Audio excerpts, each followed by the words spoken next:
안녕하십니까. 포토그래퍼 딸기 케이크입니다. 오로라에서 조명 강좌를 부탁을 하셨어요.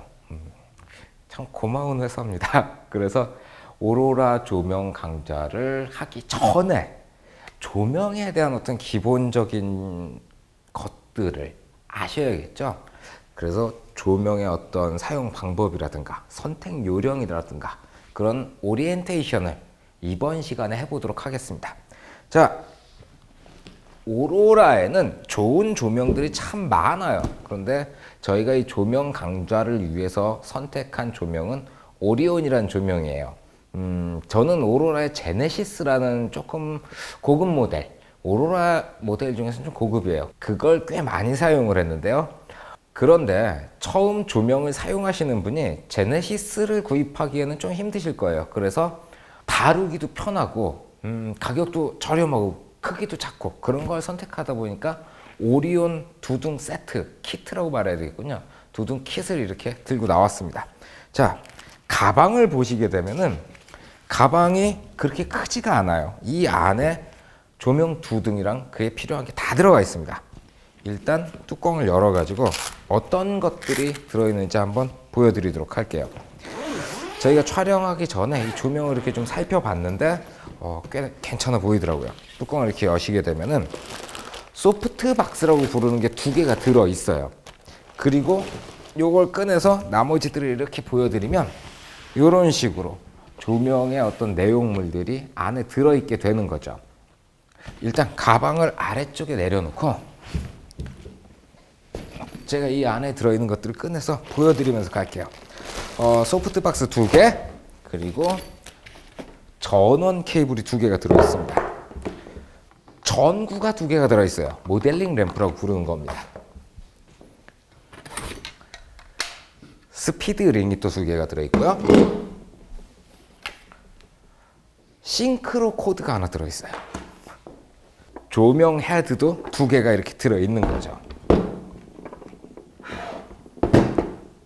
마지막으로 조명 스탠드가 이렇게 2개가 나왔습니다. 어우, 테이블이 꽉 차는 걸요. 아주 좋습니다. 이렇게 구성품을 확인하셨으면 다음 단계로 넘어가도록 하겠습니다. 지금부터는 조명을 조립을 해볼 겁니다. 스탠드를 이렇게 하나 잡으시고요. 펴주세요. 이걸 풀러서 이렇게 펴주시면 돼요. 스탠드를 펴실 땐 요것만 주의하시면 돼요. 요 보조적인 이 막대기가 하나 있죠. 다리가 이렇게 있으면 이 다리가 많이 벌어지지 않도록 잡아주는 게 있어요. 이게 수평이 되는 위치까지 맞춰주시고 이렇게 조여주세요. 이 수평이 되는 위치가 다리를 가장 많이 벌린 거예요. 조금 공간이 좁다 싶으면 요걸 위로 올려서 이렇게 해주세요. 개 중에 다리를 이렇게 올리시지 않고 이렇게 쓰시는 분들이 있으시더라고요. 저는 깜짝 놀랐어요. 이렇게 쓰게 되면 무게중심이 위로 올라가면서 가뜩이나 이 위에다가 조명 헤드를 붙일 건데 이렇게까지 올라가게 되면 무게중심이 위에 있으니까 누가 지나가다 툭 건드리면 조명이 넘어지면서 큰 사고가 일어날 수도 있겠죠. 그러니까 가운데 이 보조 바가 수평이 되는 곳까지 딱 해서 요거를 꽉 조여주세요. 이러면 가장 안정적으로 스탠드를 세우실 수가 있어요. 위쪽으로 오시면 3단으로 이 바가 늘어나요. 기둥이. 이 스탠드는 안에 스프링이 들어있어 가지고 위에서 조명이 툭 떨어졌을 때 이러면서 버티도록 만들어져 있는데 개 중엔 공기를 이용한 에어 쿠션 방식도 있고요. 그런 건 조금 가격이 비싸지만 써보시면은 여러모로 도움을 많이 받으실 거예요. 꾹 조여서 스탠드 높이는 이 정도 적당하겠군요. 자, 여기에 이 조명 헤드 하나를 꼽아 줍니다. 오케이. 오리온의 장점 중에 하나는 이 밑에 스탠드하고 이 조명을 연결해주는 이 부분이 굉장히 튼튼해요. 이거보다 더 큰 상급 조명들, 고가의 조명들도 요거랑 같은 부품을 사용해요. 사실 부품을 여러 개 만드는 것보다 하나로 통일하는 게 제작비가 조금 덜 들어가게 될 테니까 그래서인지 몰라도 굉장히 좋은 마운트를 가지고 있습니다. 다음은 이 보호 캡을 벗기시는 거예요. 위쪽에 보시면 레버가 하나 있죠. 이걸 뒤쪽으로 이렇게 당겨 주시고 이 보호 캡을 돌려서 빼주시면 보호 캡이 빠지는 거예요. 이거는 가방 속에다 보관을 해주시면 되고요. 보호 캡을 벗기고 나니까 은색으로 이렇게 반사판이 있죠. 그리고 그 앞에 이렇게 동그랗게 돌아가면서 크세논 튜브, 크세논 방전관이라는 게 있어요. 이게 뒤에 있는 전기가 딱 들어가면 뻥 터지면서 빛을 내주는 역할을 해요. 가운데 전기를 꼽도록 만들어져 있죠. 거기다가 이 램프를 꽂아 주시는 거예요. 요거는 크립톤 램프라는 거예요. 이제는 그 백열 전구가 단종이 돼 버렸죠. 그 백열 전구를 안 쓰고 이 크립톤 전구를 사용을 합니다. 이 전구를 가운데 이렇게 꽂아 주시면 돼요. 자, 저 같은 경우에는 이걸 지금 맨손으로 이렇게 꽂고 있는데 이렇게 꽂으시면 안 돼요. 안 된다는 걸 보여드리고 있는 겁니다. 왜 그러냐면은 열이 나요. 빛이 쫙 나올 때 여기서 열이 나는데 이 열로 인해 가지고 제가 손으로 이렇게 잡으면서 손에 묻어 있는 땀이라든가 단백질들이 여기 묻게 되겠죠. 그것들이 다르게 팽창을 해요. 유리랑 그게 묻어 있는 부분이 다르게 팽창을 하면서 이게 깨질 수도 있습니다. 그러니까 전구를 끼실 때는 맨손으로 잡지 말고 이런 식으로 수건 같은 거라도 하나 준비를 하셔가지고 제가 잡았던 부분들을 이렇게 좀 닦아주고요. 요 천을 이용해서 이렇게 조여주시는 거예요. 다음은 이 앞에다가 소프트박스라는 걸 꽂아 볼 거예요. 제가 아까 꺼냈던 거 스피드 링이라고 불러요. 이 녀석을 이용해 가지고 소프트박스를 설치를 하게 됩니다. 소프트박스를 꺼내 보시면 이렇게 소프트박스 본체랑 검정색 봉지가 하나가 들어 있습니다. 자, 소프트박스 본체부터 제가 설치를 해 볼게요. 이렇게 펼쳐 보시면 텐트 같이 생겼는데 안에 우산살 같은 철사가 들어 있습니다. 요거를 여기다 꽂아 주시는 거예요. 이 스피드링은 다양한 형태의 소프트박스를 설치할 수 있도록 구멍이 여러 개가 뚫려 있어요. 이렇게 꽤 많은 구멍이 뚫려 있죠. 지금 우리가 설치해야 될 소프트박스는 조금 직사각형 모양의 소프트박스예요. 그런데 여기에 스트립이라고 써 있기도 해요. 이런 것들은 굉장히 길다란 소프트박스가 있어요. 그런 걸 설치할 때 쓰시는 거니까 스트립이 아니고 요 뒤를 이렇게 보시게 되면은 R1, R2, R3, R4 이렇게 돼 있어요. 여기다가 소프트박스를 끼게 되는 거예요. 자, 이 소프트박스의 우산살이라고 부르기엔 좀 뭐하지만 R1, R2, R3, R4 와, 이것도 많이 꼽다 보니까 되게 수월하게 꼽네요. 처음으로 소프트박스라는 걸 이렇게 설치를 하면서 참 고생했던 기억이 나는데 이 녀석은 참 수월하게 꽂히네요. 그래서 이 소프트박스의 뒤쪽에 달린 스피드 링을 이렇게 보시게 되면은 이가 3개가 달려 있어요. 그거를 여기에 맞춰서 꽂아 주시기만 하면 됩니다. 이렇게 잡고 쏙 집어넣어서 옆으로 돌려주시면 딱 거리는 소리와 함께 이렇게 장착이 된 거예요. 그리고는 요 뒷벽을 그냥 벨크로로 처리되어 있으니까 여기를 붙여 주십시오. 뒤로 돌려서 보면은 요 벨크로를 딱딱 붙이면 이렇게 끝난 거죠. 지금까지는 굉장히 수월했죠. 이제부터 어려운 단계가 남아 있습니다. 이 검정 비닐에 든 게 이게 해킹 포인트인데 이게 열어보면 이렇게 2개의 천이 들어있는 봉지예요. 이 천들은 왜 검정 봉지에 들어있었냐면은 UV 차단 코팅이 되어 있어요. 일반적인 UV 차단이 안 돼 있는 천들이 어떻게 생겼냐면은 제가 잠시 가져올게요. 저도 이렇게 저렴한 중국산 소프트박스도 가지고 있습니다. 이 소프트박스 구성품을 보시게 되면은 이 녀석은 까만 봉지에 안 들어있고 허연 게 그냥 밖에 보이죠? 그리고 이 녀석은 까만 봉지 안에 들어있던 거예요. 이거를 열어서 2개의 색깔을 이렇게 비교를 해보시면은 자, 요게 UV 코팅이 안 돼 있는 하얀 천이고 이게 UV 코팅이 되어 있는 하얀 천이에요. 카메라에서 어떻게 보이실지 모르겠지만 제가 눈으로 볼 때는 UV 코팅이 되어 있지 않은 이 천이 훨씬 더 새하얗게 보여요. 왜 그러냐면 이건 실상 색깔을 정의하자면 하얀색이 아니고 형광색이에요. 약간 파란색이 가미되어 있고 이건 좀 누리끼끼해 보여요. 이게 진짜 백색입니다. 컬러를 체크하는 색판에다 갖다 놓고 이렇게 비교를 해보시게 되면은 이건 살짝 파란빛이 날 거고 이거는 완전 화이트예요. 그렇기 때문에 이렇게 백색을 사용해야 색 온도가 제대로 나오는 거예요. 색 온도는 제가 기회 될 때 다음번에 다시 말씀을 드리고, 어쨌든 오로라에서 만든 소프트박스 정도 되면은 해외에 굉장히 고가의 소프트박스랑 동일한 성능을 가지고 있다는 것만 아셨으면 좋겠어요. 계속해서 조립을 이어가야겠죠. 자, 천 중에서 하나를 이렇게 빼시게 되면 그냥 사각형 천이 하나 있어요. 구석에는 이렇게 똑딱이로 붙일 수 있게 만들어져 있고요. 소프트박스를 이렇게 돌려보시게 되면은 요 안쪽에 고무줄로 해서 뭔가 이렇게 4개가 달려 있어요. 요것들이. 여기도 똑딱이 단추가 붙어 있어요. 요 천을 이렇게 열고 붙이시는 거예요. 자, 얼마나 빨리 붙일 수 있는지.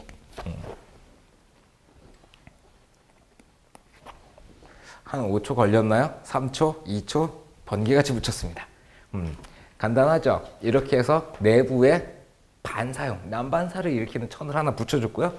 외부에 붙이는 천은 훨씬 간단해요. 이렇게 보시면 뭐 주머니 같잖아요. 그래서 위에를 이렇게 씌워주시고 아래로 당겨서 이렇게, 이건 조금 더 빠르군요. 제가 한 0.5초 만에 설치를 했습니다. 그리고 마무리를 해주시면 돼요. 마무리는 이렇게 보시면 여기에 보이시나 모르겠는데 벨크로가 하나 있고 여기도 벨크로가 있죠. 요거를 선을 맞춰 가지고 벨크로를 샥 붙여주시면 어때요? 여기가 달라붙어 가지고 옆으로, 앞쪽에서 옆쪽으로 빛이 새어나오지 않도록 세팅을 해주는 거예요. 아쉽네요. 솔직한 얘기로 이거 뭔가 웃겨요. 여기는 안 맞잖아요. 이거 맞는 제품들이 있어요. 위에서부터 아래까지 벨크로로 쫙 연결이 되어 있는 게 오로라에도 있는데 그거 설치하기가 조금 까다로워요. 차라리 제 생각에는 이런 제품들도 괜찮은 것 같아요. 나머지 부분들도 이렇게 설치. 마무리 끝. 좋네요. 자, 끝났습니다. 앞쪽은 빤빤하네요. 이 정도면. 근데 옆쪽이 좀 찌글찌글한, 이거 정말 불만인데요. 이런 거 좀 잘 만들어 주시지. 근데 아마 이런 것까지 정밀하게 맞추려면은 좀 검사도 그렇고 수공도 많이 들어갈 테니까 가격이 더 올라가야 되겠죠. 그런 점에 있어 가지고는 용납할 수가 있네요. 자, 이렇게 해서 제가 한 등을 완성했고요. 그리고 다음 등도 옆에다 설치를 해 두도록 하겠습니다. 번개같이 설치를 완료했습니다. 그리고는 이 파워 케이블 2개를 풀러서 저쪽에 꽂고 들어오도록 하겠습니다. 이젠 파워를 연결해 보도록 하겠습니다. 이렇게 뒤로 돌려주세요. 그러면 이런 것까지 가르쳐 드려야 되나 싶을 정도인데 그래도 처음 보시는 분들이 있으실 테니까 요 구멍에다가 전원을 꽂아 주시면 됩니다만 먼저 신경 쓰셔야 되는 게 여기 전원 스위치가 있어요. 전원 스위치가 꺼져 있는 상태에서 파워를 꽂아 주시는 거예요. 만약에 전원 스위치가 켜져 있는 상태에서 파워를 연결하시면 별 문제 없겠지만 밑에 휴즈가 있거든요. 휴즈가 나가버릴 수도 있어요. 그러니까 일단은 전원이 꺼진 상태에서 파워를 연결하고 전원을 켜주시면 되는 겁니다. 드디어 기능 설명입니다. 여기까지 오느라고 정말 고생하셨습니다. 세팅이라는 게 사실은 굉장히 중요해요. 얼마나 세팅을 잘 해놨는지에 따라 가지고 결과가 바뀔 수가 있으니까 세팅은 꼼꼼하게 해주시고요. 기능은 이 뒤쪽 인터페이스가 전부 다라고 보시면 돼요. 일단 전원을 켜보고요. 좌측 위에 눈동자 마크가 있어요. 이게 동조 버튼이에요. 이렇게 보니까 꺼져 있고요. 이렇게 눌러서 켰습니다. 이 동조 버튼은 어떤 기능을 하냐면은 자, 이쪽에 조명을 켰죠. 이거를 요 반대쪽으로 돌려가지고 누르면 요 녀석이 같이 터져요. 뻥. 그렇죠? 자, 요 동조 기능을 꺼주고 그리고 다시 한번 제가 터트려 볼게요.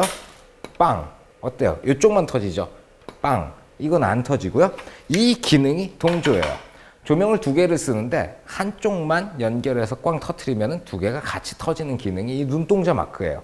그리고 그 아래쪽을 보시게 되면 음표가 그려져 있어요. 음표를 눌러놓은 상태에서 키시면은 삑 하고 소리가 났죠. 이걸 꺼놓고 누르면 아무 소리도 안 납니다. 이 소리가 중요한 게 아니고 사실은 이 버튼 안에 다른 기능이 있어요. 이 앞쪽을 보시게 되면은 모델링 램프에서 빛이 나오고 있죠. 요렇게 열려 있는 걸 보시게 되면 요 모델링 램프가 켜져 있는 거예요.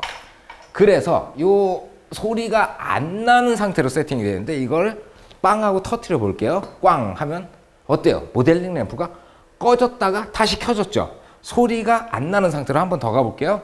빵. 그렇죠? 한번 꺼졌다 켜져요. 소리가 나도록 만들었어요. 이러고 터트려 보면은 빵 해도 모델링 램프가 안 꺼지죠. 그리고 소리로 표시를 해줘요. 자, 이 두 가지가 차이가 아주 커요. 예를 들어 가지고 아주 강력한 광량을 가지고 있는 조명이 있다. 이 녀석은 오리온 400이라고 써 있죠. 이 반대쪽에 써 있네요. 이걸로 보여드려야 되겠네. 오리온 400이라고 돼 있는데 400줄, 400와트 뭐 그런 식으로 표현을 해요. 400와트 정도 되면 그렇게 강한 게 아니에요. 강한 조명 그러면 6400 정도, 3200, 2400, 1200 뭐 이런 것들은 꽤 세잖아요. 요 앞에 전구가 100와트짜리예요. 그리고 이 녀석은 400와트예요. 겨우 100와트가 한 이 정도면 400와트만 이 정도의 광량을 가지고 있습니다. 근데 6400 정도 돼버리면 광량이 이렇게 차이가 나겠죠. 그러니까 이 6400짜리가 꽝 하고 터졌을 때 요 전구가 켜져 있다. 별 영향이 없어요. 64분의 1밖에 안 될 테니까. 그런데 400와트가 빵 하고 터졌는데 이게 켜져 있다 그러면 두 가지의 색깔, 그러니까 뻥 터진 불빛과 계속 켜져 있는 불빛이 섞여 버리는 거예요. 이 크세논 라이트는 이렇게 보시면 아시겠지만 백열등이에요. 그런데 뻥 터지는 그 빛은 플래시 불빛, 거의 백색광에 가까워요. 두 개가 섞이게 되면은 색이 조금 이상하게 나오겠죠. 그래서 뻥 터질 때는 아무래도 광량이 약한 조명일 땐 이 모델링이 꺼져주는 게 결과물의 색깔, 컬러가 아주 잘 나오는 데 도움이 됩니다. 그러면 소리 나는 기능은 왜 넣어놨을까요? 지금 저희는 이 조명을 이렇게 다른 촬영을 위해서 켜놨어요. 그런데 사진을 촬영하실 때는 내부에 있는 조명을 다 끄게 돼요. 일반 형광등 같은 걸 다 끄게 되는데 그리고 이 모델링만 가지고 촬영을 하시게 돼요. 뻥 터졌는데 순간적으로 깜깜해졌다가 다시 밝아진다. 아이들을 촬영하거나 뭔가 좀 안에 상황이 복잡할 때 눈앞이 깜깜해지면 안 될 경우들이 가끔 있어요. 그럴 때는 이 소리 나는 기능을 이용해 가지고 촬영하시면 되는 거죠. 그러니까 어쨌든 조명을 선택하실 때는 뻥 터지며 모델링이 꺼지는 기능이 있는 조명으로 가셔야 돼요. 그건 아주 기본적인 기능입니다. 그리고 아래쪽을 보시게 되면 전구 마크가 있죠. 이거는 모델링 라이트를 켜고 끄는 기능이에요. 이렇게 하면 모델링 라이트가 켜져 있고 전구 마크를 딱 누르면은 모델링 라이트가 꺼집니다. 100와트 우습게 봤는데 굉장히 밝습니다. 이렇게 모델링 라이트를 꺼고 켜는 기능. 그리고 가운데 400이라고 써 있죠. 이거는 이제 오리온 400와트짜리 조명이니까 이렇게 400까지 올리게 되면 400와트를 다 쓰고 있는 거예요. 이 업다운이라고 써진 걸 이용해 가지고 누르시면 조명이 낮아지고 높아지고 그래요. 자, 터져. 그렇죠. 제가 조명을 400에서 밑으로 이렇게 끌어내렸잖아요. 그러니까 자동적으로 빵 하고 터졌어요. 왜 그러냐? 이 조명 안에는 콘덴서가 가득 차 있어요. 그래서 이 콘덴서가 전기를 모았다가 이 앞쪽으로 빵 할 때 전기를 밀어내게 되어 있어요. 근데 400이면 제가 이 콘덴서를 전기로 가득 채운 거겠죠. 그런데 조명의 광량을 밑으로 끌어내렸어요. 밑으로 끌어내리면 알아서 전기가 이렇게 밑으로 내려가 줘야 되는데 그 내려가는 게 또 회로를 이용해야 되고 뭐 이것저것 들어가야 되니까 가격이 올라가요. 오로라는 간단하게 자동으로 뻥 하면서 여기 꽉 차 있던 전기를 쑥 빼주고 다시 채우는 방식을 사용을 해요. 그래서 이걸 밑으로 이렇게 계속 내리시다 보면은 깜빡깜빡 거리면서 퉁 하고 다시 불이 들어오게 되어 있어요. 올릴 때는 그냥 알아서 차는 거고요. 자, 조명들의 광량을 조정하는 버튼을 보게 되면은 이 녀석은 디지털 방식이어서 위로 올리고 아래로 내리게 되어 있어요. 디지털 방식의 장점은 숫자로 표시가 되니까 이쪽에 400 쓰고 이쪽에 200을 쓰겠다. 그러면 정확하게 숫자를 보고 그걸 체크를 하시면 돼요. 근데 다이얼식으로 되어 있는 녀석들은 이렇게 돌려가지고 뭐 중간 정도 이렇게 눈대중으로 보고 적당히 맞추게 되어 있어요. 저는 다이얼식도 뭐 그렇게 크게 상관은 없는데 정밀한 촬영을 하시게 되려면 디지털 방식이 아무래도 유리하겠죠. 그래서 위아래로 디지털로 광량을 조정하는 버튼이 2개가 있습니다. 그 밑으로 테스트라고 써져 있어요. 이 테스트는 계속 제가 조명을 터트리고 있죠. 이 조명을 터트리는 버튼이 이 테스트예요. 그 이외에는 전원 버튼 그리고 퓨즈가 이렇게 들어있어요. 퓨즈는 뭐 대충 다 아실 테니까 넘어가도록 하겠습니다. 자, 마지막으로 요 PC 싱크로 케이블에 대해서 설명을 해드릴게요. 요쪽을 보시게 되면은 잭처럼 3.5인치 모노 잭처럼 생겼어요. 그거를 요 뒤에 싱크라고 써있는데 꼽아 주시는 거예요. 그리고 전원을 켜고 요 반대쪽을 카메라에 연결하게 되어 있어요. 제가 굉장히 오래된 카메라 하나 갖고 나왔어요. 이렇게 딱 보시면 FP, X 이렇게 되어 있는데 싱크로 접점을 의미하는 거예요. 여기 보시게 되면 접점이 2개나 있죠. 이거 끄고 요거를 카메라에 이렇게 꽂아 가지고 오 너무 오래됐어. 그리고 이렇게 해서 전원을 켜고 올랄라? 잠깐만. 필름이 안 들어있습니다. 깜짝 놀랐습니다. 자, 연결을 해서 누르게 되면 조명이 같이 터지죠. 요런 접점이 있는 카메라들, 일부 DSLR 카메라에도 접점이 달려있고 이런 옛날 카메라들은 전부 다 달려있다고 보시면 돼요. 근데 이 접점이 없는 카메라는 별도의 아답터를 위에다 연결해서 이 접점을 연결하실 수도 있어요. 근데 저는 이 싱크로 케이블을 그렇게 추천하지 않는 편이에요. 왜냐하면 촬영하실 때 이 선을 줄줄줄줄 이렇게 끌고 다니면서 촬영을 하시게 되면은 걸치적거려요. 그래서 실수를 할 수도 있고. 그래서 추천하는 게 무선 동족이라는 게 있어요. 요게 카메라에 연결하는 부분이고 이게 조명에 연결하는 부분이에요. 그래서 이걸 여기에다가 이렇게 연결하고 켜고 수신부 전원 올리고 발신부 전원 올리고 누르면 빵 하고 터지게 되는 거죠. 이거는 별도로 구입을 하셔야 되는 거예요. 회사마다 다양하고 뭐 좋은 것도 있고 저렴한 것도 있고 그러니까 여러분이 마음에 드는 거로 고르시면 됩니다. 어쨌든 자, 이 정도면 제가 오리온 400W에 대한 대부분의 사용 방법이라든가 설치 방법에 대해서 설명을 해드린 것 같아요. 질문이 있으신 분들은 저희 스폰서죠. 오로라. 오로라몰 페이스북입니다. 여기 밑에다 이렇게 주소를 써드릴게요. 일로 해주십시오. 제가 여기저기서 질문을 너무 많이 받아가지고 질문에 답해드리기가 수월하지가 않습니다. 사실 여기저기 오는 질문도 답변 안 합니다. 오로라몰에서만 답변을 해드리니까 일로 들어오셔가지고 다른 강좌라든가 아니면 정보들을 보시면 되겠네요. 자, 오늘은 여기까지 하겠습니다. 감사합니다. 필승.